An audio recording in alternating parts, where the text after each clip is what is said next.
وصحابہ اجمعین برحمتک یا ارحم الراحمین۔ حضور سید عالم شفیع اعظم رحمت عالم صلی اللہ تعالی علیہ وآلہ وسلم نے ارشاد فرمایا، حدیث پاک کا مفہوم پیش خدمت کر رہا ہوں۔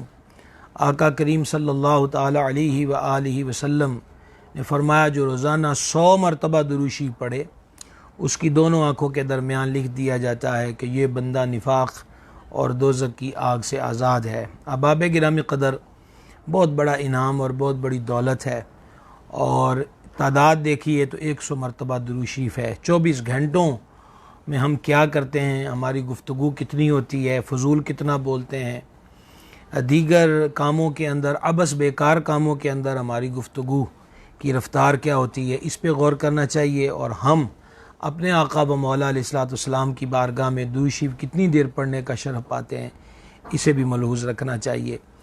ہم سب مل کر بارگاہ اقدس میں ہدیہ الصلوۃ والسلام پیش کریں۔ الصلوۃ والسلام علیکہ یا سیدی یا رسول اللہ وعلی آلکہ و صحابکہ یا سیدی یا حبیب اللہ۔ سلسلہ علم و ادب میں کل سے ہمارا عنوان ہے زیب و زینت کے بارے میں اسلامی تعلیمات۔ کل خوشبو لگانے کا تذکرہ ہوا، داڑھی شریف اور سر کے بالوں میں تیل لگانے اور اس کو سنوار کے رکھنے کا ذکر ہوا، آنکھوں میں سرما لگانے کا تذکرہ ہوا اور اس کے جو فوائد ہیں وہ ذکر ہوئے، اور آخر کے اندر یہ ذکر کیا گیا کہ حدیث مبارکہ میں یہ ترغیب دلائی گئی ہے کہ عورت جو ہے وہ مہندی سے اپنے ہاتھوں کو رنگین رکھے تاکہ مرد اور عورت کے ہاتھ میں ایک واضح جو فرق ہے وہ نمایاں رہے۔ اب اسی سلسلے کو آگے بڑھاتے ہیں۔ یہ حدیث شریف ابو داؤد کے اندر موجود ہے، اور اس کو حضرت سیدنا ابو ہریرہ رضی اللہ تعالی عنہ نے روایت کیا کہ نبی مکرم علیہ الصلوۃ والتسلیم کی بارگاہ میں ایک مخنث کو لایا گیا۔ مخنث جس کو ہیجڑا کہا جاتا ہے، تو اس مخنث نے اپنے ہاتھ اور پاؤں مہندی سے رنگے ہوئے تھے۔ نبی کریم علیہ الصلوۃ والتسلیم نے استفسار فرمایا کہ اس کا کیا حال ہے، یعنی اس نے کیوں مہندی لگائی ہے؟ لوگوں نے عرض کی، یا رسول اللہ علیہ الصلوۃ والسلام، اس مخنث نے عورتوں سے تشبہ کی وجہ سے ان سے تشبہ کرتا ہے، یہ یعنی ان کی نقالی کرتا ہے، ان سے مشابہت اختیار کرتا ہے، اس لیے اس نے اپنے ہاتھوں اور پاؤں پر مہندی لگائی ہے۔ حضور پر نور صلی اللہ تعالی علیہ وآلہ وسلم نے حکم ارشاد فرمایا کہ اسے مدینہ سے نکال کر نقیع کو بھیج دیا جائے۔ چنانچہ ان کو، اس بندے کو مدینہ منورہ سے نکال دیا گیا۔ اس مخنث کو کیا گیا تھا ہاتھ اور پاؤں پر مہندی لگائی تھی۔ گرامی قدر احباب، آپ کو یاد ہوگا کہ شادی کی رسومات کا تذکرہ کرتے ہوئے ہم نے مہندی کی رسم کے متعلقہ تفصیلی گفتگو کی تھی۔ ابھی حدیث بھی آئیں گی کہ مرد داڑھی اور سر میں جو ہے وہ سرخ مہندی استعمال کر سکتا ہے، لیکن مرد کو ہاتھ اور پاؤں پہ مہندی لگانے کی اجازت نہیں ہے۔ عورت ہاتھ اور پاؤں پر مہندی لگا سکتی ہے۔ جس بندے کے لیے نبی پاک علیہ السلام نے شہر بدر کرنے کا حکم ارشاد فرمایا، وہ بندہ ہیجڑا تھا، مخنث تھا، یعنی اس کے اندر مردانہ اور زنانہ دونوں وجہیں پائی جاتی تھیں۔ اس کے باوجود اس کو رعایت نہیں ملی، بلکہ اس کو شہر پاک سے نکالا دے دیا گیا۔ تو اس سے ہمیں یہ درس حاصل کر لینا چاہیے کہ اور مرد کو ہاتھ پر مہندی نہیں لگانی چاہیے۔ علماء فرماتے ہیں کہ بچے یعنی لڑکے جو ہیں ان کے ہاتھوں پر بھی جو ہے، چونکہ بڑے ہی اس کے ہاتھ پہ مہندی لگاتے ہیں، تو لہٰذا وہ بھی لڑکوں کے ہاتھ پر ان کے چھٹپنے کی عمر کے اندر بچوں کے ہاتھ پر مہندی نہ لگایا کریں۔ بہت ساری چیزیں ہوتی ہیں کہ بچپنے کے اندر اس بچے سے ریلیٹڈ جو مسائل ہوتے ہیں اس کی ذمہ داری ماں باپ پر عائد ہوتی ہے۔ جیسا کہ حدیث شریف میں منع فرمایا گیا ہے کہ بندے نے اگر پیشاب وغیرہ کے لیے بیٹھنا ہے تو اس حالت کے اندر نہ تو اس کا منہ قبلہ شریف کی طرف ہو اور نہ اس کی پشت قبلہ شریف کی طرف ہو، یعنی احترام سمت قبلہ کا یہ تقاضا ہے۔ تو اب یہ ہے کہ چھوٹے بچوں کو خود اس کا شعور نہیں ہوتا، جیسا کہ بچوں کو پاٹ وغیرہ پر بٹھایا جاتا ہے تو ماں بٹھاتی ہے یا فیملی ممبر کوئی بھی بچے کو بٹھاتا ہے پاٹ پر، تو اب یہ اس کی ذمہ داری ہے کہ پاٹ کو ایسی طرز پہ رکھے کہ پیشاب کرتے وقت بچے کا منہ نہ قبلہ شریف کی طرف ہو اور نہ اس کی پشت جو ہے وہ قبلہ شریف کی طرف ہو۔ تو یہی بات مہندی کی ہے کہ یہ ان کی ذمہ داری ہے۔ اسی طریقہ کے ساتھ مرد کو سونا پہننے سے منع فرمایا گیا، حرام قرار دیا گیا۔ تو لڑکے جو ہیں، لڑکیوں کے ہاتھ میں سونے کی انگوٹھی، گلے میں سونے کی چین ڈال سکتے ہیں، لیکن لڑکوں کو سونے کی اجازت نہیں۔ اب وہ مکلف بھی نہیں ہے، بالغ بھی نہیں ہے، سمجھدار بھی نہیں ہے، تو اب یہ ذمہ داری پہنانے والوں پر عائد ہوتی ہے کہ وہ اس غلطی کا ارتکاب نہ کریں۔ بچوں کے ہاتھ میں سونے کی انگوٹھیاں یا بریسلٹ سونے کے یا اس کے گلے میں سونے کی چین وغیرہ نہ ڈالیں، یہ ذمہ داری بڑوں پر عائد ہوتی ہے۔ تو بہرحال یہ بات ہے کہ مرد کو ہاتھ پہ مہندی لگانا جائز نہیں ہے، اس چیز کا خیال رکھنا چاہیے۔ اور اب تو میں نے اس شادی کی جو رسومات کا تذکرہ ہم نے کیا تھا، یہ بھی بتایا تھا کہ رسم کو باقی رکھا گیا ہے، اور جو نفس رسم تھی یعنی ہاتھ پر مہندی لگانا وہ ختم ہے۔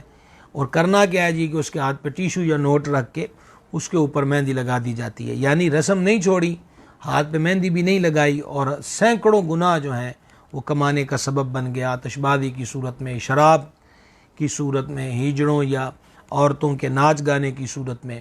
تو اللہ تعالیٰ سمجھ عطا فرمائے اور نبی کریم علیہ الصلاۃ والتسلیم کی اتباع کی ہم سب کو دولت جو ہے وہ نصیب فرمائے۔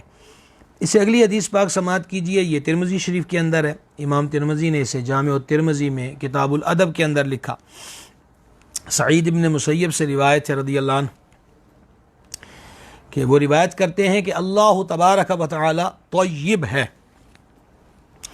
اور خوشبو کو دوست رکھتا ہے۔ اللہ کریم پاک ہے اور خوشبو کو پسند فرماتا ہے، اور اللہ کریم ستھرا ہے، ستھرائی کو پسند فرماتا ہے، ستھرائی کو دوست رکھتا ہے۔ کریم ہے اور کرم کو دوست رکھتا ہے۔ جواد ہے اور جود کو، سخاوت کو دوست رکھتا ہے۔ لہٰذا اپنے صحن کو ستھرا رکھو، یہودیوں کے ساتھ مشابہت نہ کرو۔ پہلی چیز اس کے اندر بیان ہوئی کہ مالک کریم طیب ہے اور خوشبو کو پسند کرتا ہے۔ کل خوشبو کے بارے میں چند چیزیں ہم نے بیان کر دیں کہ عطر جو ہے وہ لگایا جائے نبی پاک علیہ السلام کی سنت سمجھ کر، تو انشاءاللہ تعالی سنت پر عمل کی نیت کا جو اجر و ثواب ہے وہ حاصل ہوگا۔ دوسری چیز ہے ستھرائی کی، تو کل یہ ذکر ہوا کہ جس طرح بالوں کو سنوار کے رکھنے کا فرمایا کہ جس کے بالوں سے چاہیے وہ اس کا اکرام کرے، اس کو الجھائے ہوئے نہ رکھے، اس کو بکھری ہوئی حالت کے اندر نہ رکھے۔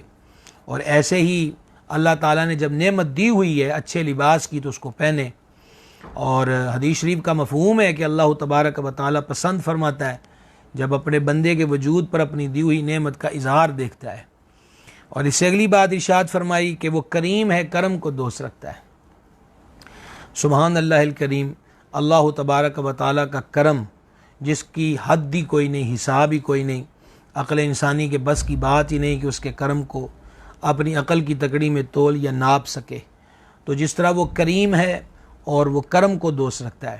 ام المومنین، محبوبہ محبوب رب العالمین، سیدتنا صدیقہ بنت صدیق اکبر عتیق و اطہر رضی اللہ تعالی عنہما نے رحمت عالم شفیع اعظم رسول مکرم علیہ الصلاۃ والتسلیم کی بارگاہ بیگس پناہ میں عرض کی تھی، یا رسول اللہ علیہ الصلاۃ والسلام، میں شب قدر کو پالوں تو میں کیا دعا اللہ کے حضور مانگوں؟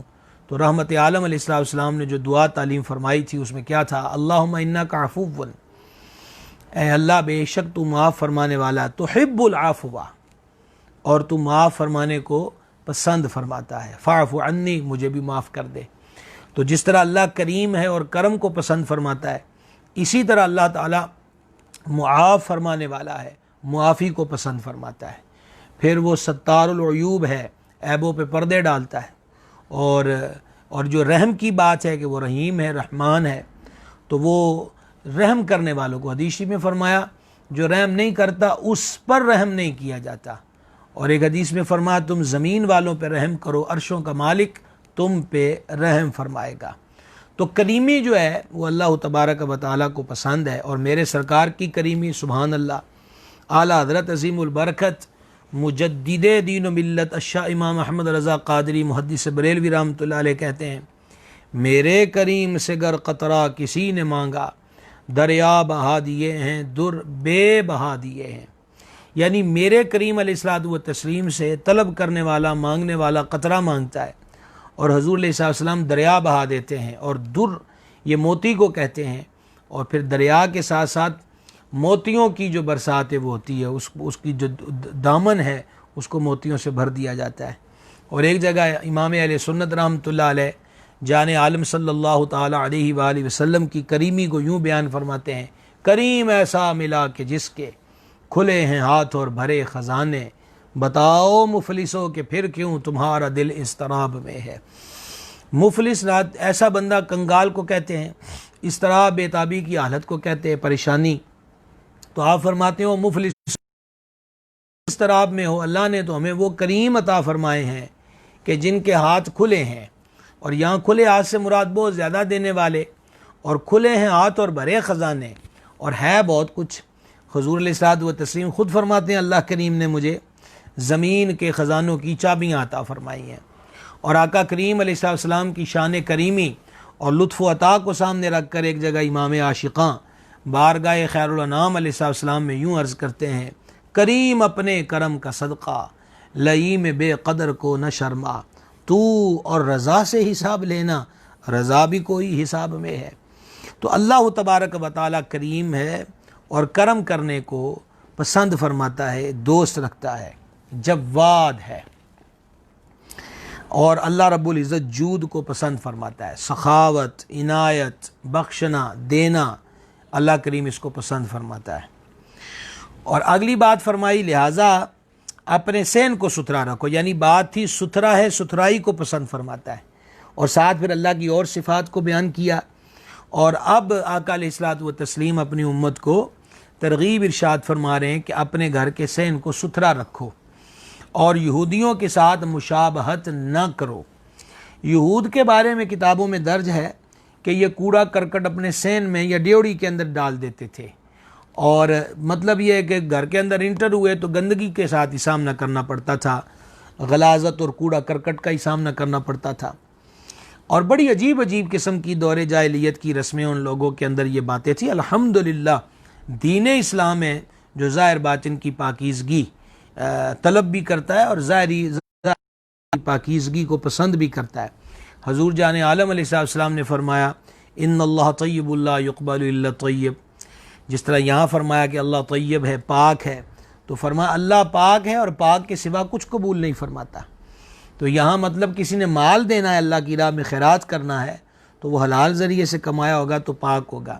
پھر اس کے بعد اس کی نیت کے اندر ریاکاری نہ ہو، اب اس کی نیت بھی پاک ہو۔ تو جب مال بھی پاک ہوگا، نیت بھی پاک ہوگی، تو دینے والا اپنی حیثیت کے مطابق دیتا ہے، لیکن اللہ تعالیٰ اس کا اجر اور بدلہ اپنی شان کے لائق عطا فرماتا ہے۔ تو گھر کے سین کو صاف ستھرا رکھو، یہودیوں کے ساتھ مشابہت نہ کرو، یعنی یہودیوں کا یہ جو طریقہ ہے اس طریقے کو اختیار نہ کیا جائے۔ احباب گرامی قدر 2 دن پہلے جو ہماری نشست تھی وہ عدت سوگ کے متعلقہ تھی، تو اس کے اندر آپ کو یاد ہے کہ بیوہ عورت کے لیے یہ چیزیں بیان ہوئی تھیں کہ وہ ہر قسم کے زیور گہنے کو ترک کر دے گی، اور ہر قسم کے زینت کے سامان کو ترک کر دے گی، ریشم کے لباس کو ترک کر دے گی، سرما ڈالنا یا باریک دندانوں کا کنگھا کرنا، یعنی جس چیز کا تعلق بھی زینت کے ساتھ ہے، چونکہ وہ سوگ کے اندر ہے تو سوگ کے لمحات کے اندر وہ ان چیزوں کو ترک کر دے گی۔ اس کے اندر بھی عورت جو ہے مثلا اس کو نہانے کی ضرورت ہے تو ہمارا دین نے اس کو یہ نہیں روکا کہ وہ غسل نہیں کرے گی یا صاف کپڑے نہیں پہنے گی، جبکہ دور جاہلیت میں کیا ہوتا تھا، دین اسلام میں 4 ماہ 10 دن عدت مقرر ہوئی، اور دور جاہلیت کے اندر عدت 1 سال کی ہوا کرتی تھی، اور 1 سال اس عورت کو ایک جھونپڑے کے اندر جہاں وہ کوڑا کرکٹ سے اٹا ہوا تعفن زدہ ایک جھونپڑا کہہ لیں، کٹیا کہہ لیں، ایک کمرہ کہہ لیں، اس کے اندر اس کو حقیر سمجھ کے ڈال دیا جاتا تھا، وہیں بیچاری کو روٹی پانی ملتا رہتا تھا۔ اور پھر جب وہ 1 سال پورا ہو جاتا تھا تو اب وہ کوئی پرندہ یا اس قسم کی چیز لا کر دی جاتی کہ وہ اپنے بدن سے مس کرے، اور احادیث کی شرح کے اندر لکھا ہوا ہے محدثین کرام نے کہ کبھی کبھی وہ جو پرندے بدن سے ملتی، وہ جو 1 سال بعد عدت سے اٹھتی تھی، میل کچیل سے اٹی ہوئی بدبو اور تعفن زدہ ہوتی تھی عورت، تو وہ پرندہ مر جاتا تھا، اور پھر اس کو اونٹ کی مینگنیاں دی جاتی تھیں، اور پھر اونٹ کی مینگنیوں کو پھینک کر جدھر اس کا دل چاہتا تھا ادھر کو وہ رخ کر لیتی تھی۔ تو دور جاہلیت کے اندر یہ سوگ کی عدت 1 سال تھی، اور اس کے اندر بھی اس کو نظافت سے کوئی تعلق نہیں تھا، پاکیزگی سے کوئی تعلق نہیں تھا، نہ بیچاری وہ نہائے گی، نہ ستھرائی اختیار کرے گی، گندگی کے اندر ہی رہے گی، غلاظت کے اندر ہی رہے گی، اور حالت یہ ہے کہ پرندے وجود سے مس ایک پرندہ کریں تو وہ مر جاتا ہے۔ تو دین اسلام میں عدت سوگ کے اندر بھی پاکیزگی کا لحاظ رکھا گیا ہے کہ اس کو غسل کی ممانعت نہیں ہے، صاف کپڑے پہننے کی ممانعت نہیں ہے، البتہ جو سامان آرائش کے تھے، زینت کے تھے، اب یہ ہے کہ وہ ان چیزوں کو اختیار نہیں کرے گی۔ تو اس لیے گھروں کو صاف ستھرا رکھنے کا اور ان میں جھاڑو وغیرہ کرنے کی جو ہے وہ مطلب ترغیب دی گئی ہے۔ اور آپ کو یاد ہوگا کہ جو نحوست کے بارے میں ہم نے تقریباً 2 نشستیں تھیں، اس کے اندر ذکر کیا تھا کہ بعض لوگ رات کو جھاڑو دینے کو منحوس عمل سمجھتے ہیں، تو اس کا رد بھی بیان ہو گیا تھا کہ رات کو جھاڑو کی ضرورت ہو تو جھاڑو کرنا کوئی منحوس عمل نہیں ہے، ضرورت ہو تو رات کو بھی جھاڑو گھر میں دیا جا سکتا ہے۔ آگے بڑھتے ہیں ہم۔ یہ حدیث شریف صحیح مسلم کے اندر ہے اور اس کو مشہور صحابی رسول سیدنا عبداللہ ابن مسعود رضی اللہ تعالی عنہ، بڑے عظیم و جلیل صحابی ہیں اور صحابہ کرام علیہ رضوان میں فقیہ جو صحابہ کرام ہیں ان میں سے ایک ہیں، اور مسند احمد کے اندر حدیث پاک ہے کہ نبی رحمت علیہ الصلاۃ والتسلیم نے سیدنا عبداللہ ابن مسعود رضی اللہ تعالیٰ عنہ کے لیے فرمایا، ہر امت کا ایک استاد ہوتا ہے، میری امت کا استاد عبداللہ ابن مسعود ہے رضی اللہ تعالیٰ عنہ۔ تو یہ حدیث ان سے مروی ہے، صحیح مسلم کے اندر ہے کہ جان عالم صلی اللہ تعالیٰ علیہ وآلہ وسلم نے فرمایا، جس کے دل میں ذرہ برابر تکبر ہوگا جنت میں نہیں جائے گا۔ ایک شخص نے عرض کی کہ کسی کو یہ پسند ہوتا ہے کہ کپڑے اچھے ہوں، جوتے اچھے ہوں،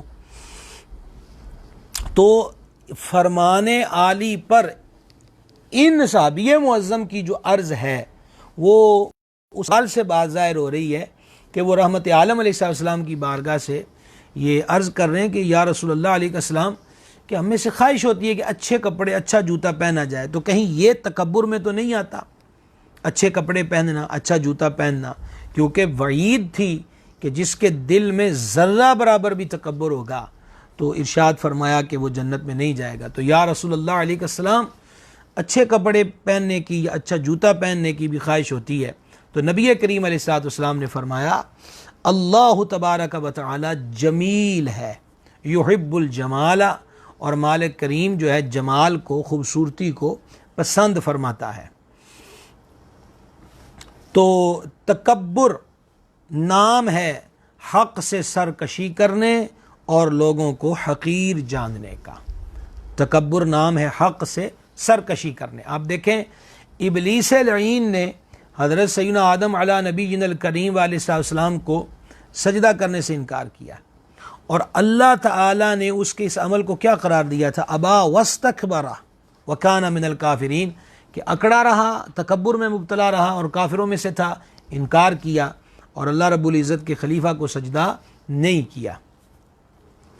تو اس سے یہ بات بھی معلوم ہو گئی کہ اگر اچھا لباس کو پہنتا ہے، ہاں اب اچھا لباس پہن کر اس کے دل میں رعونت اور تکبر پیدا ہو، یا مہنگی جوتی پہن کر یا اس قسم کی دیگر اشیاء ضرورت استعمال کر کے شو و تکبر کرنا چاہ رہا ہے، کہ بڑائی ظاہر کرنا چاہ رہا ہے، تو ظاہری بات ہے وہ اپنی نیت سے خود واقف ہے، تو وہ اس کو اس آئینے میں چیک کر لے کہ میری اس سے مراد کیا ہے اور میری خواہش، میرے اندر کی خواہش کیا ہے۔ تو لباس جو ہے وہ وجود کو ڈھانپنے کے لیے ہے، پردے داری کے لیے ہے، اچھا لباس پہننے کی کوئی ممانعت نہیں ہے، البتہ مرد حضرات مردانی وضع کا لباس پہنیں گے اور عورتیں جو ہیں وہ زنانی وضع کا لباس پہنیں گی۔ تو تکبر کس چیز کا نام ہے؟ حق سے سرکشی کرنے کا اور لوگوں کو حقیر جاننے کا۔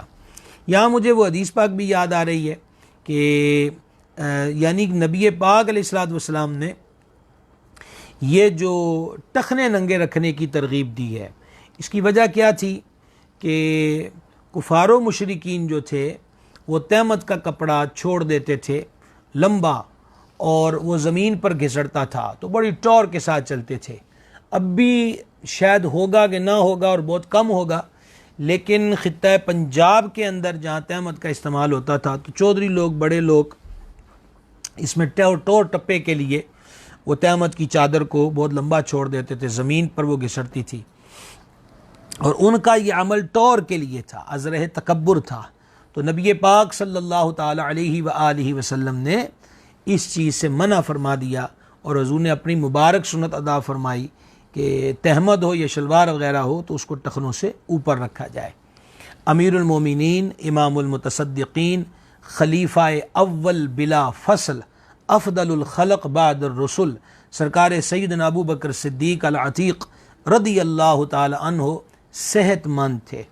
تو جب وہ تہمد مبارک باندھتے تو تہمد شریف کا جو کپڑا تھا وہ ان کے بطن مبارک سے، شکم مبارک سے چلتے اس وقت ڈھلک جاتا تھا، تو جس سے لامحالہ یہ بات ہوتی کہ ان کی تہمد کا کپڑا ٹخنوں سے نیچے آ جاتا۔ آخر وہ صدیق اکبر ہیں، تو جب جان عالم صلی اللہ تعالیٰ علیہ وسلم کا یہ فرمان سنا تو انہوں نے دیگر صحابہ کرام علیہ مردوان سے واضح طور پہ کہہ دیا کہ آپ لوگوں نے آقا علیہ السلام کا فرمان سن لیا ہے، اور آپ جانتے ہیں کہ کبھی کبھی تہمد کا میرا کپڑا ٹخنوں سے نیچے چلا جاتا ہے، لہٰذا میں تمہیں اجازت دیتا ہوں کہ اتنا کپڑا ہی کاٹ دینا۔ فرمان رسول کریم علیہ السلام کی تعمیل میں یہ انداز ہوتا ہے مومنوں کا، کاملوں کا۔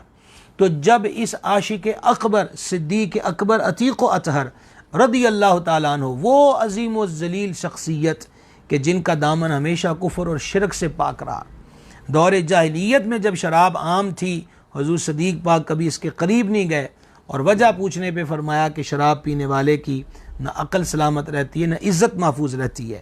آخر محبوب علیہ السلام کے یار ہیں، یار غار بھی ہیں، آج یار مزار بھی ہیں، اور قیامت والے دن بھی حضور علیہ السلام نے فرمایا ہم اسی طرح اٹھیں گے۔ تو ایسے سچے کامل سرکار صدیق اکبر رضی اللہ تعالیٰ عنہ نے جب اپنی محبت کا اظہار کیا تو پھر ادھر رحمت عالم علیہ السلام نے فرمایا، مفہوم ارشاد کا بیان کر رہا ہوں، اے ابو بکر یہ حکم تیرے لیے نہیں ہے، تم کون سا ایسا تکبر کی وجہ سے کرتے ہو۔ دیکھیے دل حضرت صدیق اکبر رضی اللہ تعالیٰ عنہ کا ہے، اور خبر حضور پر نور علیہ السلام کو ہے۔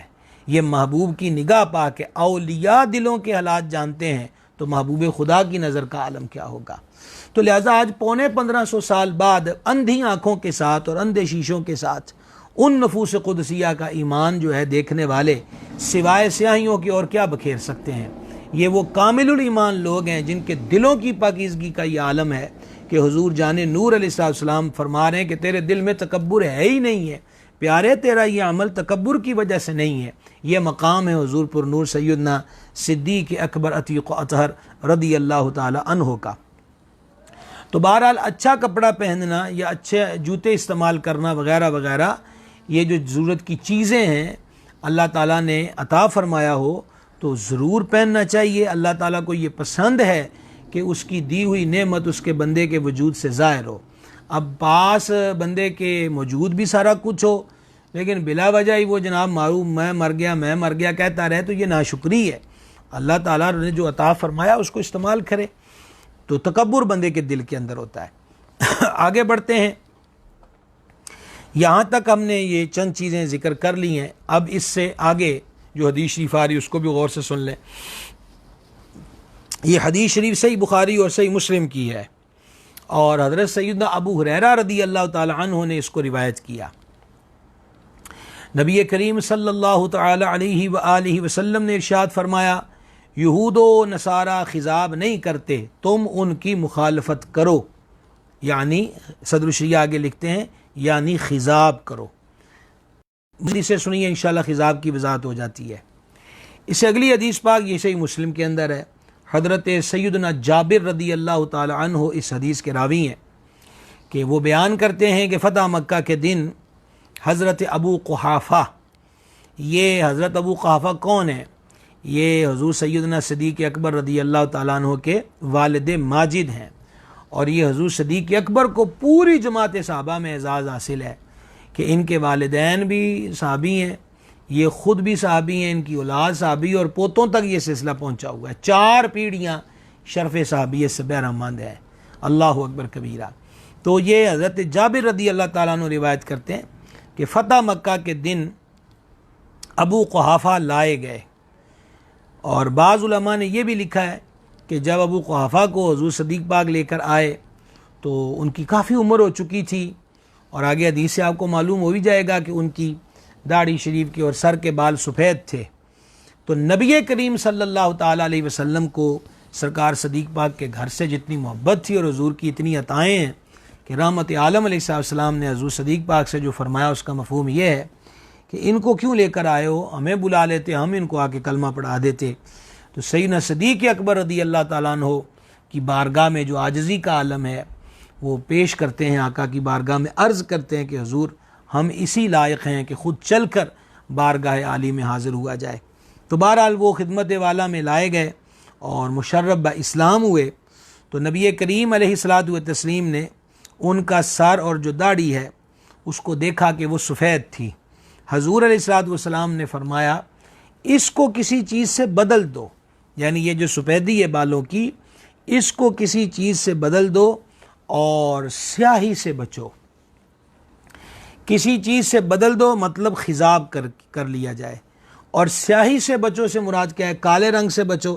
صدر الشریعہ علیہ رحمت یہ حدیث کوٹ کر کے آدھی سطر کے اندر اس کی وضاحت یوں کرتے ہیں، یعنی سیاہ خضاب نہ لگانا۔ اب اگلی حدیث پاک سن لیجئے۔ یہ حدیث مبارک سنن ابو داؤد کے اندر اور سنن نسائی کے اندر موجود ہے، اور اس کو روایت کیا حضرت سیدنا عبداللہ ابن عباس رضی اللہ تعالی عنہما نے۔ وہ روایت کرتے ہیں کہ رحمت عالم صلی اللہ تعالی علیہ وآلہ وسلم نے ارشاد فرمایا، آخر زمانے میں یعنی قیامت کی جو نشانیاں بیان فرمائی گئیں اس میں یہ بھی بیان فرمایا، آخر زمانے میں کچھ لوگ ہوں گے جو سیاہ خضاب کریں گے جیسے کبوتر کے پوٹے، وہ لوگ جنت کی خوشبو نہیں پائیں گے، الیاذ باللہ تعالی۔ اس سے اگلی حدیث پاک سن لیجئے۔ ترمذی شریف کے اندر، پھر ابو داؤد کے اندر، پھر سنن نسائی کے اندر یہ حدیث شریف موجود ہے، اور مشہور صحابی رسول حضرت سیدنا ابو ذر غفاری رضی اللہ تعالیٰ عنہ سے یہ حدیث مروی ہے کہ آقا کریم صلی اللہ تعالی علیہ وآلہ وسلم نے فرمایا، سب سے اچھی چیز جس سے سفید بالوں کا رنگ بدلا جائے مہندی یا کتم ہے، یعنی مہندی لگائے۔ صدر الشریعہ اس کتاب فرماتے ہیں یعنی مہندی لگائے۔ اچھا، ایک اور اگلی حدیث پاک سن لیں، مزید انشاءاللہ تعالی سمجھنے میں آسانی رہے گی۔ یہ حدیث مبارک سنن ابی داؤد میں ہے، اور اس حدیث کو میرے آقا علیہ السلام کے چچا سرکار سیدنا عباس بن عبد المطلب کے شہزادے مفسر قرآن، جن کو نبی پاک علیہ السلام نے خاص دعا سے نوازا، یعنی سیدنا عبداللہ ابن عباس رضی اللہ تعالی عنہما نے روایت کیا کہ نبی مکرم صلی اللہ تعالی علیہ وآلہ وسلم کے سامنے سے ایک شخص گزرا جس نے مہندی کا خضاب کیا ہوا تھا۔ آقا کریم علیہ السلام نے فرمایا کہ یہ خوب اچھا ہے۔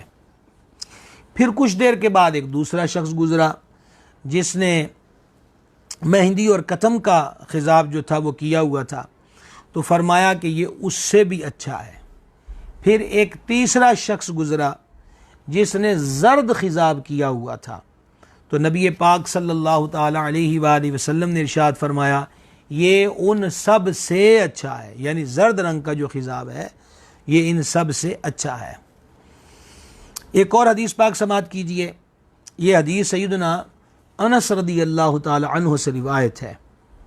وہ روایت کرتے ہیں کہ حبیب خدا علیہ تحیت و ثنا نے ارشاد فرمایا کہ سب سے پہلے مہندی کا خضاب حضرت ابراہیم علیہ السلام نے کیا، اور سب سے پہلے سیاہ یعنی کالے رنگ کا خضاب فرعون نے کیا۔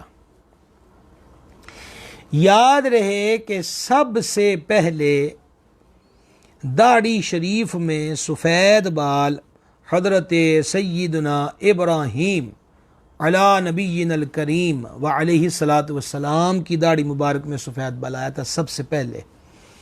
اور یہ بھی روایات کے اندر ہے کہ پاجامہ جو ہوتا ہے جس کی ایک شیپ ایک شکل شلوار ہے، تو سب سے پہلے یہ غالباً اون کا بنا ہوا یہ سب سے پہلے حضرت سیدنا ابراہیم علیہ الصلاۃ والسلام نے زیب تن فرمایا ہے۔ اس بات کو اعلیٰ حضرت رحمت نے فتاوی شریف کے اندر درج کیا ہے۔ تو حضرت خلیل الرحمن علیہ الصلاۃ والسلام کی ریش مبارک میں جب سفید بال آیا تو آپ نے اس کو دیکھ کر اللہ کریم کے حضور عرض کی کہ اے مالک الملک یہ کیا ہے؟ تو رب العزت جل شانہ نے فرمایا کہ یہ نور ہے۔ تو سیدنا ابراہیم علیہ الصلاۃ والسلام نے عرض کی اے میرے مالک یہ نور ہے تو پھر اور زیادہ کر دے۔ تو یہ اگر کوئی سفید بال، یعنی حدیث مبارکہ میں یہ جو فرمایا گیا ہے تو یہ ترغیب بیان ہوئی ہے، یعنی اگر کوئی بندہ اپنے بالوں کو سفید ہی رکھتا ہے تو معاذ اللہ وہ کسی گناہ کا مرتکب نہیں ہے، یا ایسا نہیں کہا جائے گا کہ اس نے کسی سنت کا خلاف کیا ہے یا معاذ اللہ حضور علیہ السلام کی حکم عدولی کی ہے، ایسا نہیں ہے۔ ہاں اس کی رنگت کو اگر بدلا جائے تو اس کے لیے بیان فرما دیا گیا کہ یعنی سرخ ہو گیا، ڈارک براؤن ہو گیا، اور زرد رنگ کا خضاب جو ہو گیا کہ وہ اس کو بالوں کی سفیدی کو اس سے بدل دے۔ اچھا جی، امام طبرانی رحمہ اللہ نے معجم کبیر میں اور امام حاکم نیشاپوری نے مستدرک کے اندر اس حدیث پاک کو لکھا۔ حضرت سیدنا عبداللہ ابن عمر رضی اللہ تعالی عنہما سے روایت ہے کہ مومن کا خضاب زردی ہے، مومن کا خضاب زرد ہے، اور مسلم کا خضاب سرخی ہے، سرخ رنگ کا خضاب، اور کافر کا خضاب سیاہی ہے۔ اس حدیث کو امام حاکم نیشاپوری نے مستدرک کے اندر لکھا ہے۔ تو احباب گرامی قدر یہ چیزیں معلوم ہو گئیں سیاہ خضاب کے بارے میں، اور اس سلسلے کے اندر آپ کو صدر الشریعہ علیہ رحمت نے ایک چیز نقل کی ہے، وہ بھی سنا دوں ساتھ ہی، اس کو بھی غور کے ساتھ سن لیجئے گا۔ انہوں نے فقہ حنفی کی بڑی مشہور کتاب در مختار کے حوالے سے اس کو نقل کیا ہے کہ مرد کو داڑھی اور سر وغیرہ کے بالوں میں خضاب لگانا جائز بلکہ مستحب ہے، مگر سیاہ خضاب لگانا منع ہے۔ ہاں مجاہد کو سیاہ خضاب بھی جائز ہے، اور مجاہد کو اس کی اجازت کیوں ہے کہ دشمن کی نظر میں اس کی وجہ سے ہیبت بیٹھے گی، یعنی سیاہ بال ہوں گے تو دشمن جہاد کے میدان میں اس کو ضعیف نہیں سمجھے گا کہ یہ تو سفید بالوں والا بابا ہے، اس کو ہم جلدی گرا لیں گے، حملہ کر دیں، یوں کر دیں وہ کر دیں، تو مجاہد کو اس چیز کی اجازت دی گئی۔ تو پتہ چلا کہ یہ صورتیں بعض اس میں جواز کی بھی موجود ہیں، اور یہ بھی میں آپ کو کھلے لفظوں میں عرض کر دوں کہ اس معاملے کے اندر بہت سارے علماء نے اختلاف بھی کیا، لیکن ہمارے سامنے احادیث مبارکہ موجود ہیں، اور اعلی حضرت عظیم البرکت رحمۃ اللہ تعالی علیہ نے یہ اور اس سے ہٹ کر اور بہت ساری احادیث کو ایک پوری کتابی صورت کے اندر جمع فرمایا ہے، تو لہٰذا ہم اس معاملے کے اندر کسی قسم کا قلق الحمدللہ محسوس نہیں کرتے، اس موقف پر قائم ہیں جو امام عاشقان نے احادیث مبارکہ کی روشنی کے اندر بیان فرمایا ہے، اور ابھی آپ نے چند حدیثوں کو سماعت کر بھی لیا ہے۔ تو لہذا زرد خضاب لگائیے، سرخ لگائیے، بالوں کی رنگت کو بدلنا ہو، اور ویسے بھی آپ غور کر لیں اور مشاہدہ ہوگا بھی کہ سفید بالوں پر مہندی لگا لی جائے، یعنی زرد یا سرخ کر لیا جائے تو خوبصورت لگتے ہیں، لیکن اگر بوڑھے بندے نے سیاہ خضاب کیا ہوتا ہے تو اس کے چہرے کی جھریاں اور اس کے وجود کا ذوف اور پھر اوپر کی جو سیاہی جو قدرتی طور پر نیچرلی طور پہ رنگ ہوتا ہے، اس کا تو جناب پھر اللہ کی تخلیق کا مقابلہ کون کرے، اس کا تو حسن ہی اپنا ایک خوبصورتی ہے۔ لیکن آپ غور کر لیں گے کہ سیاہ خضاب کئیوں نے لگایا ہوتا وہ اتنا بھلا معلوم نہیں ہوتا، اس کے برعکس سرخ اور زرد رنگ کا جو خضاب کسی نے کیا ہو، یعنی مہندی لگائی ہو، تو بڑی پیاری لگتی ہے۔ تو ویسے بھی بندہ بوڑھا ہو گیا ہے تو اب صرف بالوں پہ چڑھائی کر کے وہ کہے جی کہ ہم نے تو جوانوں کی صف میں کھڑے ہونا ہے، تو پھر یہ اس کی اپنی مرضی ہے۔ جس طرح بابے اب بھی کلین شیو ہونے سے باز نہیں آتے، داڑھی شریف چٹم کر کے نالیوں میں بہا دیتے ہیں۔ تو اس پہ میں نے آپ کو بتایا بھی تھا کہ ہمارے دادا مرشد سرکار سیدی و سندی محدث اعظم رحمۃ اللہ علیہ فرمایا کرتے تھے ایسے لوگوں کو کہ سینگ کٹن نال ٹگا بچہ نہیں بنتا، یعنی اگر بیل کے سینگ کاٹ دیے جائیں تو وہ بیل ہی رہے گا، بچڑا یعنی چھوٹی عمر کا بچہ نظر نہیں آئے گا۔ تو لہٰذا جن کے بال سفید ہو گئے وہ بدلنا چاہیں تو سرخ استعمال کریں، زرد رنگ کا خضاب استعمال کریں، کالے رنگ کے خضاب سے اپنے آپ کو بچائیں۔ حدیث مبارکہ ہمارے سامنے ہیں۔ جناب آگے بڑھتے ہیں، حدیث پاک سماعت کیجئے۔ صحیح بخاری اور صحیح مسلم کی یہ حدیث شریف ہے۔ سیدنا عبداللہ ابن عمر رضی اللہ تعالیٰ عنہما سے روایت ہے کہ نبی کریم علیہ الصلاۃ والتسلیم نے ارشاد فرمایا، اللہ تعالیٰ کی لعنت اس عورت پر جو بال ملائے یا دوسری سے بال ملوائے اور گودنے والی اور گدوانے والی پر۔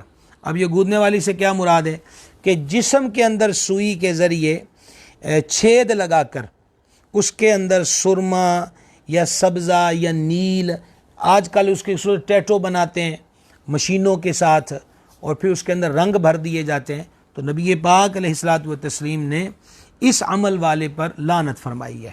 آگے بڑھتے ہیں، صحیح بخاری اور صحیح مسلم میں ہے، سیدنا عبداللہ بن مسعود رضی اللہ تعالیٰ عنہ سے روایت ہے کہ اللہ تبارک و تعالیٰ کی لعنت گودنے والیوں پر اور گدوانے والیوں پر، بال نوچنے والیوں پر، یعنی جو عورت بھووں کے بال نوچ کر ابرو کو خوبصورت بناتی ہیں، اور اس پر لعنت اور خوبصورتی کے لیے دانت ریتنے والیوں پر، یعنی جو عورتیں دانتوں کو ریت کر خوبصورت بناتی ہیں اور اللہ تبارک و تعالیٰ کی پیدا کی ہوئی چیز کو بدل ڈالتی ہیں۔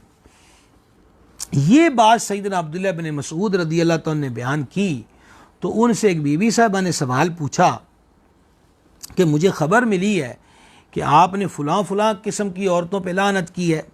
تو انہوں نے فرمایا کہ میں کیوں نہ اس پہ لعنت کروں کہ جن پر اللہ کے رسول صلی اللہ تعالیٰ علیہ وآلہ وسلم نے لعنت کی ہے، اور حضور پر جو کتاب اتری ہے اس کتاب کے اندر اس کے لیے ہے کہ وہ ملعون ہے۔ تو اس بیوی پاک نے کہا کہ میں نے کتاب اللہ پڑھی ہے، یعنی قرآن پاک پڑھا ہے، مجھے تو اس میں یہ چیز نہیں ملی جو آپ بیان کرتے ہیں۔ تو فرمایا تو نے غور سے پڑھا ہوتا تو ضرور اس چیز کو پایا ہوتا، کیا تو نے یہ نہیں پڑھا؟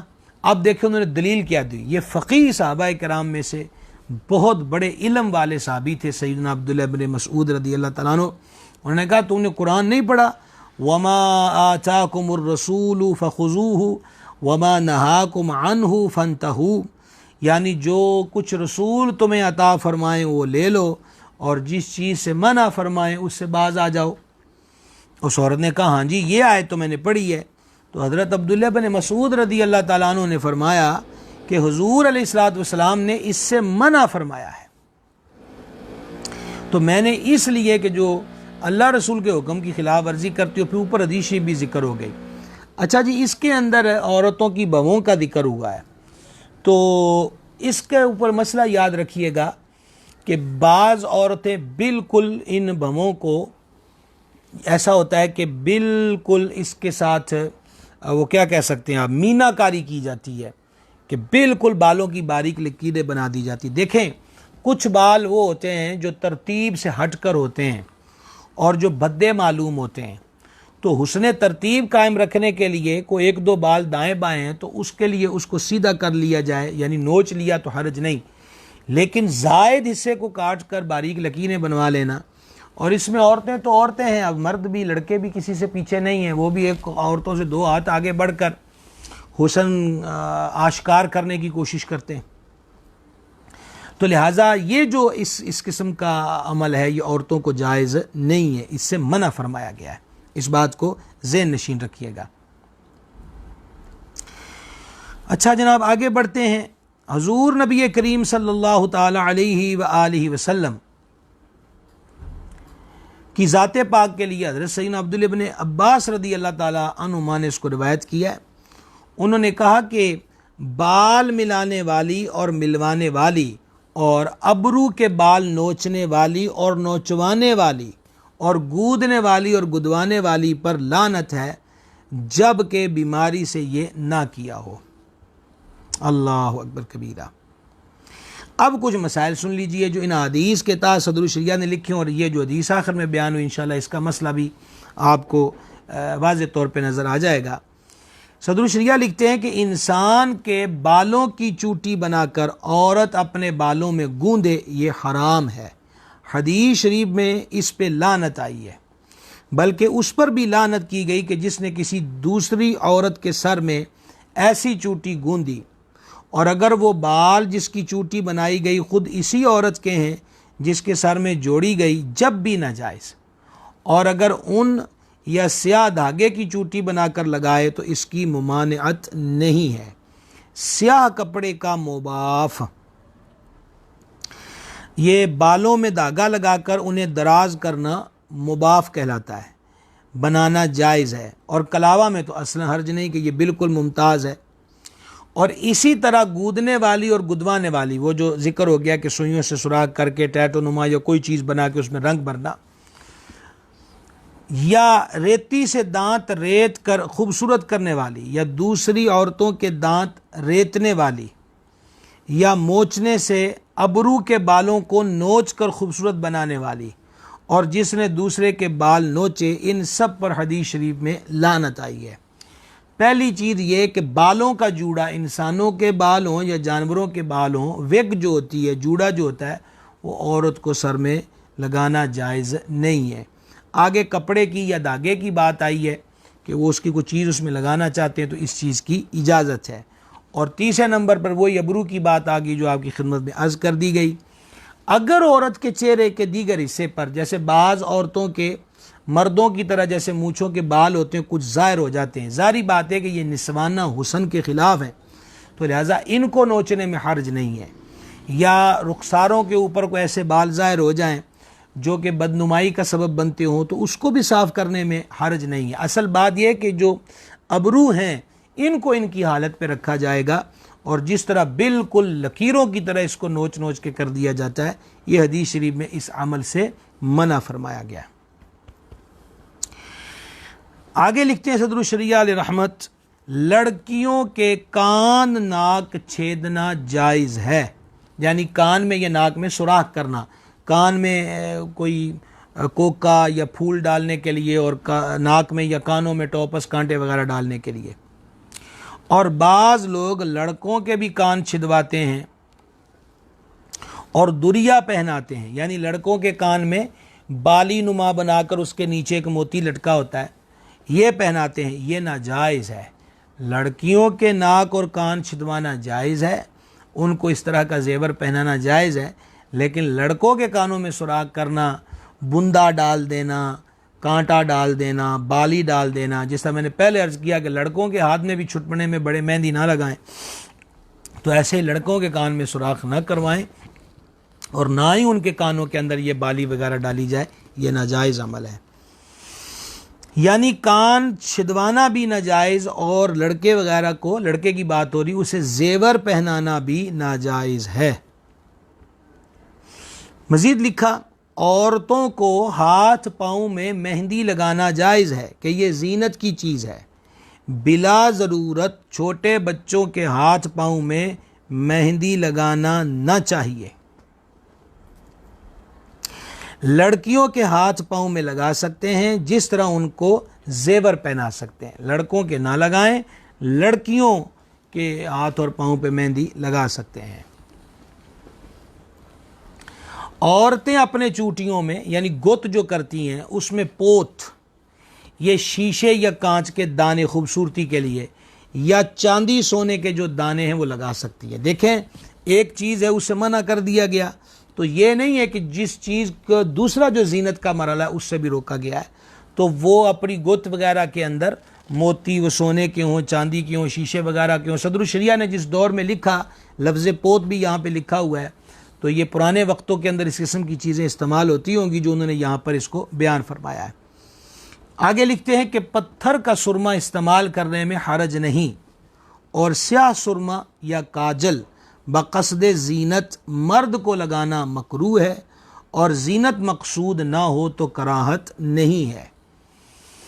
مکان میں، یہ بھی انہوں نے ایک مزید مسئلہ اسی ضمن میں لکھا، مکان میں جائز نہیں، اور غیر ذی روح کی تصویر سے مکان آراستہ کرنا جائز ہے، جیسا کہ تغرے اور کتبوں سے مکان سجانے کا رواج ہے۔ یعنی چونکہ باب زینت کا تھا تو پھول کی، باغ کی، چشمے کی، اس قسم کی جو مطلب تصویر بنی ہوئی ہو، جو ذی روح کی نہ ہو، جاندار کی نہ ہو، اور ایسے کتبے یا تغرے گھر میں خوبصورتی کے لیے، زینت کے لیے آویزاں کیے ہیں تو یہ جائز ہے، البتہ جاندار کی تصویر لگانا جائز نہیں ہے۔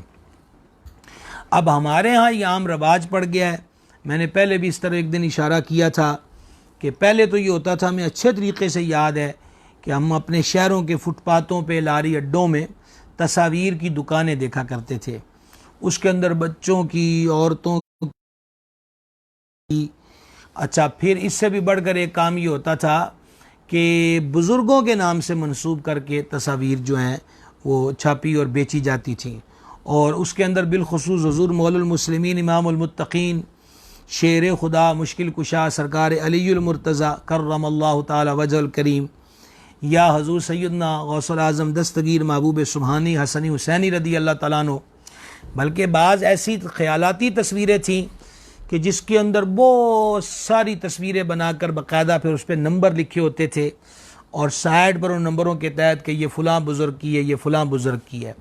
اس میں سے بعض بزرگ ایسے تھے جو ماضی قریب کے تھے کہ اس وقت تک کیمرہ ایجاد ہو چکا تھا، تو وہ تصویریں ان کی اوریجنل تھیں، باقی تمام کی تمام تر جو ہیں وہ خیالی تھیں۔ اچھا، مولا کائنات شیر خدا کرم اللہ تعالی وجہ الکریم سے جس تصویر کو منسوب کیا جاتا، اس میں بھی کاریگری سے کام لیا گیا کہ ان کی داڑھی شریف کو خشخشی معاذ اللہ ظاہر کیا گیا۔ جب ہم کتابوں میں حضور مولا کائنات کے وجہ کریم، رخ زیبا، جمال اقدس کا تذکرہ پڑھتے ہیں تو ہمیں یہ پتہ چلتا ہے کہ سرکار حیدر قرار کی ریش مبارک سینہ مبارک تک تھی۔ تو اس قسم کی ظاہری بات ہے کہ جس نے اپنے قلم سے جو چاہا ویسا بنا لیا۔ بھلا وہ پاک ذاتوں کو کوئی اپنے خیالوں کے ساتھ ایک تصویر کے اندر کیسے ڈال سکتا ہے؟ اعلیٰ حضرت تو مولا کائنات کے شہزادے ولیوں کے بادشاہ پیران پیر روشن ضمیر سرکار غوث اعظم دستگیر رضی اللہ تعالیٰ عنہ کی بارگاہ میں عرض کرتے ہیں، سر بھلا کوئی کیا جانے کہ ہے کیسا تیرا، اولیاء ملتے ہیں آنکھیں وہ ہے تلوا تیرا۔ تو لہٰذا یہ تصاویر ایک تو خیالی، اور پھر ان پاک لوگوں کے چہروں کا جمال، نورانیت، خوبصورتی، حسن، زیبائش، اور کہاں یہ وہمی اور خیالی تصویریں، تو یہ بالکل بھی ان کے شان کے لائق ہی نہیں ہے۔ اور دوسری بات کہ زیرو کی جو تصویر ہے وہ خیالی کیوں نہ ہو، اس کو لگانے کی شرعی طور پہ اجازت نہیں۔ حدیث پاک میں فرمایا اس گھر کے اندر فرشتے داخل نہیں ہوتے جس گھر میں کتا ہو یا تصویر ہو یا جنبی بندہ، جنبی یعنی جس پہ غسل فرض ہو گیا اور وہ بلا عذر صحیح اس میں تاخیر کا مرتکب ہے۔ اور آپ کو یاد ہوگا کہ ہم نے نحوست کے عنوان سے جب گفتگو کی تھی تو اس کے اندر بتایا تھا کہ لوگ فال لیتے تھے اور پانسے کے تیر پھینکتے تھے، اور اس میں ایک حدیث ذکر ہوئی تھی کہ بیت اللہ شریف کے اندر حضور صلی اللہ علیہ وسلم داخل نہ ہوئے جب تک ان تصویروں کو مٹا نہ دیا گیا، اور ان میں ان لوگوں نے خیالی طور پر سیدنا ابراہیم علیہ السلام و سیدنا اسماعیل علیہ السلام کی شبیہیں بھی بنائی تھیں، اور ان کے بعد جو تھیلے میں جیسے ترکش میں تیر ہوتے ہیں تو وہ ڈالے تھے، اور وہ تیر وہی تھے جو فال کے تھے۔ تو نبی پاک علیہ السلام نے جلال کا اظہار فرمایا کہ اللہ کریم کے ان پیاروں نے کبھی ایسا عمل نہیں کیا کہ فالوں کے تیر پھینکے ہوں۔ تو تصویروں ان کو خود سرکار علیہ السلام نے مٹانے کا حکم دیا۔ تو ایک طریقت کی دنیا میں تصور شیخ ہوتا ہے، نہ یہ کہ مشائخ کی تصاویر سے کمروں کو جو ہے وہ ان کے اندر اس کو آویزاں کیا جائے۔ شرعی طور پر اس کی ممانعت ہے، اور اسی کے اندر ادب ہے کہ جو اللہ رسول نے فرمایا ہے اس بات کو تسلیم کیا جائے، اس پر عمل کیا جائے، اور اللہ تعالی عمل کی توفیق عطا فرمائے، اسی کے اندر برکت ہے۔ تو احباب گرامی قدر، یہ چند چیزیں ذکر ہو گئیں زینت کے باب میں، اور یہیں پر ہمارا عنوان جو ہے وہ تقریباً مکمل ہوا۔ بعض ضروری باتیں یہاں پر آپ کی خدمت میں گوش گزار ہو چکی ہیں۔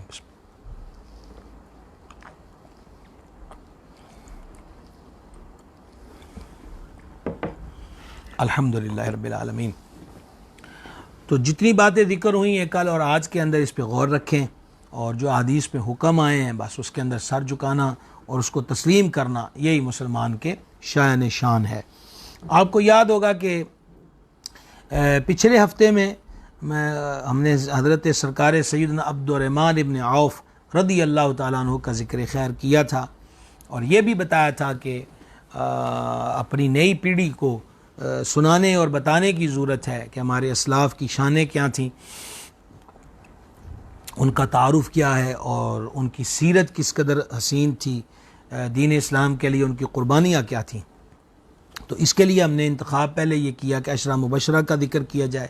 سرکار سیدنا عبد الرحمن ابن عوف رضی اللہ تعالیٰ عنہ کا ذکر گزشتہ ہفتے ہو چکا، تو اس ہفتے میں انشاءاللہ یعنی کل جو ہماری نشست ہوگی وہ عشرہ مبشرہ میں سے ایک عظیم و جلیل صحابی حضرت سرکار سیدنا طلحہ رضی اللہ تعالی عنہ، ان کا ذکر خیر ہوگا، آپ کا تعارف، بارگاہ میں حاضری، مشرف با اسلام ہونا، دین اسلام کی خدمات، اللہ کریم کے بارگاہ میں ان کا مقام، اور سیرت کے دوسرے پہلو انشاءاللہ تعالی ذکر ہوں گے۔ سب کو دعوت ہے، اور اس دور پر فتن کے اندر اشد ضرورت ہے کہ ہم اپنے اسلاف کی سیرت کو پڑھیں، اپنے اسلاف کو جانیں، اور یہ جاننا ضروری ہے کہ جب تذکرے سنتے ہیں تو دلوں میں الحمدللہ محبت بھی بیدار ہوتی ہے، برکت بھی ہوتی ہے، اس کا فائدہ بھی ہوتا ہے۔ تو کل انشاءاللہ تعالی ہمارا عنوان سرکار سیدنا طلحہ رضی اللہ تعالیٰ عنہ کی جو ذات پاک ہے ان کا ذکر خیر ہوگا انشاءاللہ تعالی۔ جی جناب تنویر اتاری صاحب ہیں جی، خوش آمدید۔ جناب مولانا حافظ نور صاحب ہیں جی، عالم و سالن دعا سے نواز رہے ہیں، بڑی محبت آپ کی جناب۔ حافظ عظیم صاحب ہیں جی، آپ کو بھی خوش آمدید۔ محمد خالد حسین قادری صاحب ہیں۔ علامہ مولانا محمد شفیق الرحمان صاحب ہیں جناب، آپ کو بھی جناب ویلکم ہے۔ حافظ شہروز علی صاحب ہیں جناب، خوش آمدید۔ محمد اعظم رضوی صاحب ہیں جی فیصل آباد سے، خوش آمدید۔ سارے فیصل آبادیوں کو چاہیے، سب کو، یہ جو رضا آباد والے ان کو بھی، کہ یہ روزانہ 1 گھنٹے کی نشست ہوتی ہے، اس میں شرکت کیا کریں سب حضرات۔ جناب میاں ارسلان صاحب ہیں جی، میاں صاحب آپ کو بھی خوش آمدید۔ ملک فیصل صاحب ہیں جی، اہلا و سہلا۔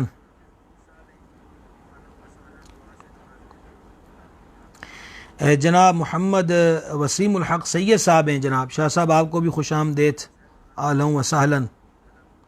ڈاکٹر عبد الکریم صاحب ہیں جی، اسلام لکھا ہے، وعلیکم السلام ورحمۃ اللہ وبرکاتہ۔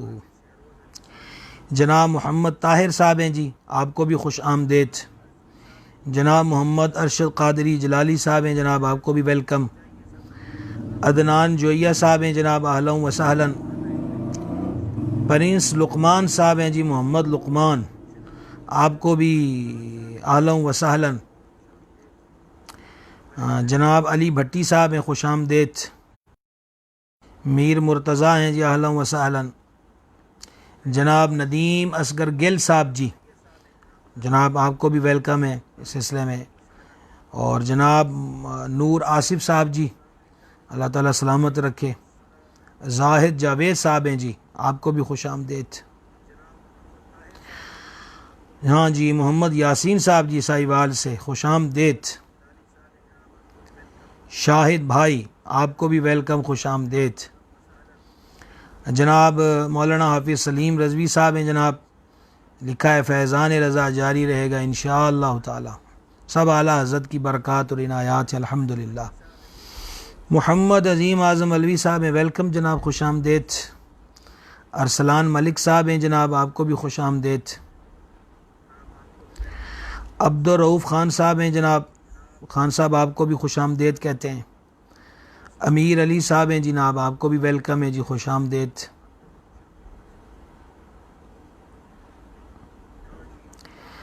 رانا سکندر صاحب ہیں جناب، خوش آمدید جی آپ کو بھی اس سلسلے کے اندر۔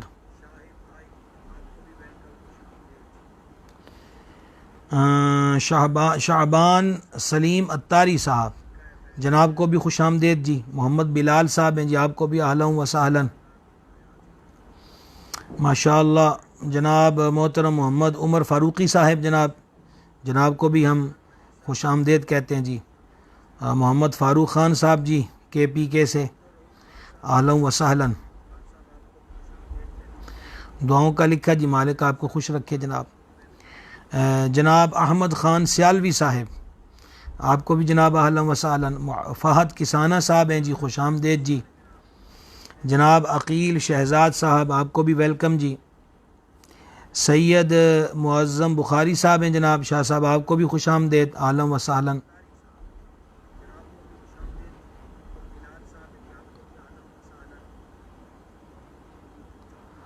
شفیق کالا شفیق صاحب ہیں جی، آپ کو بھی خوش آمدید۔ نور حسن صاحب دعا دے رہے ہیں جی، بڑی محبت، آمین و جزاک اللہ خیر۔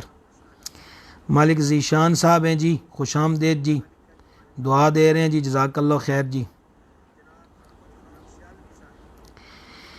ندیم اصغر گل صاحب نے لکھا، اپنے بچوں یا کسی کی بھی تصویر کمرے میں لگی ہو وہاں نماز ہو جاتی ہے، اور کیا حکم اس بارے؟ کوئی اپنے والدین کی تصویر لگا لیتے ہیں، یہ جو ہم نے کن چیزوں سے نماز ٹوٹ جاتی ہے، یہ ہماری آپ کہہ لیں سیریل شروع ہوئی تھی، اس کے اندر ذکر ہوا تھا مکروہات تحریمہ کا، تو تصویر کے احکام بھی اس میں ذکر ہو گئے تھے۔ سامنے ہو، دائیں بائیں ہو اور اوپر ہو تو اس میں سخت، سامنے ہو تو پھر سخت کراہت آتی ہے، اور پیچھے ہو تو پھر اس میں حکم تھوڑا نرم ہوگا۔ تو سامنے اور دائیں بائیں اوپر نہ ہو تو اور باقی تو وہی ہے جو حکم ہو گیا کہ تصویریں ہٹا ہی دینی چاہیے۔ عمومی طور پہ والدین جو ہیں دنیا سے رخصت ہو جائیں تو ان کی تصویر اولاد محبت سے لگاتی ہے، یقیناً جیتے ہوں یا وفات پا جائیں اولاد سے محبت، ماں باپ سے محبت تو اولاد کو چاہیے ہی، یہ ایک نعمت ہے، اور اللہ اس نعمت میں سب کو برکت عطا فرمائے۔ تو لیکن تصویریں لگانے ہی سے محبت نہیں ہوتی، زندہ ہیں تو خدمت کی جائے، وفات پا گئے ہیں تو اب ان کے لیے فاتحہ و ذکر و استغفار کا سلسلہ جاری رکھا جائے۔ محمد محبوب سلطان صاحب، جناب محبوب سلطان صاحب آپ کو بھی خوش آمدید۔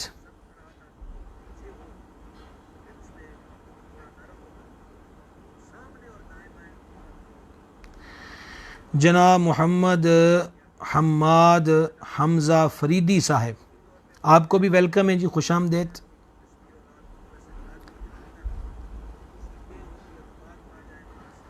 جناب پرنس لقمان صاحب ہیں جی، سلام لکھا ہے، وعلیکم السلام ورحمۃ اللہ وبرکاتہ۔ الحمدللہ، اللہ سے کا کرم ہے۔ صاحبزادہ خواجہ عدنان صاحب ہیں جی، سلام لکھا ہے آپ نے، وعلیکم السلام ورحمۃ اللہ وبرکاتہ، مالک کریم سلامت رکھے۔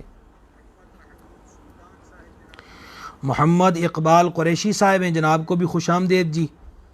محمد خان سیالوی صاحب، وعلیکم السلام ورحمۃ اللہ، جناب نے خیریت بھی پوچھی ہے اور دعا سے بھی نوازا ہے، بڑی محبت آپ کی جی، مالک کریم خوش رکھے۔ غلام عباس قادری صاحب ہیں، اچھا ملک ذیشان صاحب نے جی پیر محمد بوٹا صاحب کی طرف سے بھی سلام لکھا جی، وعلیکم السلام ورحمۃ اللہ، ہمارا بھی جناب پیر صاحب کو سلام۔ جناب ماشاء اللہ اکبر ساکی صاحب بھی آج نظر آ رہے ہیں جی، خوش آمدید آپ کو، اہلا و سہلا۔ حافظ احمد صاحب ہیں جناب، آپ کو بھی خوش آمدید۔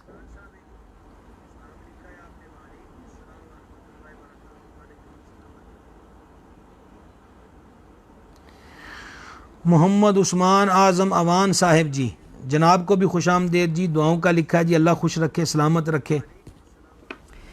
سائم زبیر صاحب کو بھی خوش آمدید جی۔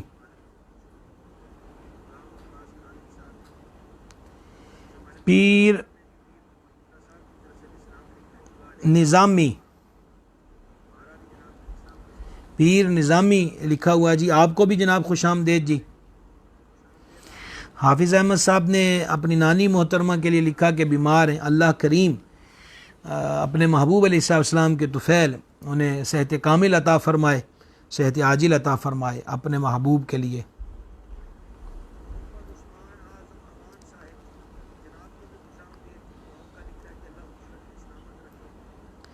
محمد مرسلین رضوی صاحب جی، وعلیکم السلام ورحمۃ اللہ، دعا سے نوازا آپ کی محبت جی۔ جناب سیفی ساؤنڈ والے ہمارے بھائی ہیں، آپ کو بھی خوش آمدید۔ جناب مولانا حافظ سلیم صاحب نے سلام لکھا ہے، وعلیکم السلام ورحمۃ اللہ۔ اور پھر جناب یہ مشتاق احمد صاحب سلام لکھا ہے جی، وعلیکم السلام ورحمۃ اللہ وبرکاتہ۔ اللہ کریم جی آپ سب کو سلامت رکھے۔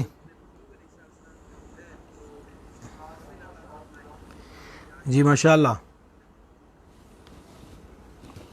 جی، تمام حضرات کو میں جتنے آج بہت سارے علماء کی زیارت بھی کر رہا ہوں، دیگر ہمارے احباب بھی ہیں، تو آپ یوں کہہ لیجئے میں اسپیشلی دعوت سب کی خدمت میں پیش کر رہا ہوں کہ کل جو ہمارا سلسلہ ہے سرکار سیدنا طلحہ رضی اللہ تعالیٰ عنہ کا ذکر خیر، ضرور اس میں شرکت فرمائیے، انشاءاللہ تعالیٰ بہت کچھ جاننے کو ملے گا انشاءاللہ تعالیٰ۔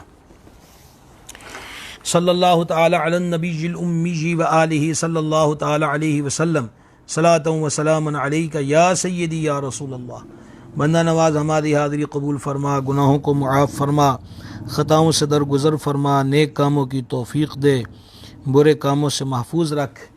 الہی ہمارے مشائخ کرام کے درجات بلند فرما، الہی ہمارے ماں باپ پہ رحمت کرم اور فضل فرما، تمام مسلمان مردوں تمام مسلمان عورتوں کی بخشش فرما، بیماروں کو شفا دے دے، بے قراروں کو روزگار دے دے، بے اولادوں کو نیک اولاد دے دے، مقروضوں کو قرضوں سے نجات دے دے، جن کے گھروں میں مریض ہیں اپنے محبوب کے طفیل سب کو شفائے کامل عطا فرما، کرونا وائرس اور دیگر امراض سے، وباؤں سے، آفات سے ہمیں محفوظ رکھ۔